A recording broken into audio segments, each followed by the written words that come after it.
అన్నదాత సుఖీభావ మా అకౌంట్లో పడ్డాయి.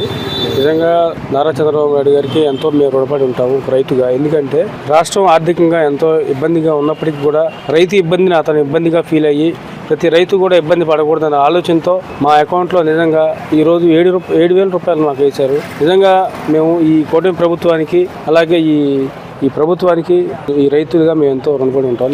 డబ్బులు దేనికి ఉపయోగపడింది సార్? అంటే మొదటి విడత ఏంటంటే మాకు యూరియా కట్టలు కానీ పురుగుల మండలు కానీ పట్టుకోవడానికి మాకు ఏంటంటే కొంచెం ఆ టైంలో పెట్టుబడులు పెట్టుకునే టైం, నాట్లు వేసుకునే టైం కాబట్టి మాకు ఇబ్బందిగా ఉంటుంది. ఆ టైంలో ఏంటంటే దానికి మేము ఉపయోగించుకున్నామండి. అంటే ఇప్పుడు కోతల టైంలో కూడా మీకు డబ్బులు పట్టపై మాకు ఇప్పుడు కోతలు కానీ కుప్పలు వేసుకోవడానికి, నూర్పులు చేసుకోవడానికి మాకు ఉపయోగపడతాయి. జగన్మోహన్ రెడ్డి అంటున్నారు ఇక గవర్నమెంట్ వచ్చిన తప్ప రైతుల్ని గవర్నమెంట్ అసలు పట్టించుకోవట్లేదు, అది ఇదని మాట్లాడుతున్నారు. అది అవాస్తవం అండి. ఎందుకంటే అది మాట్లాడుతున్నారనే కానీ అది వాస్తవంగా ఏంటంటే మాకు ఒక విడత పడ్డాయి, రెండో విడత కూడా పడ్డాయి కదా. కళ్ళ ముందు కనపడుతున్నప్పుడు ఇది రైతుల్ని పట్టించుకోలేట్లేదని ఆయన ఎలా చెప్తారు చెప్పండి?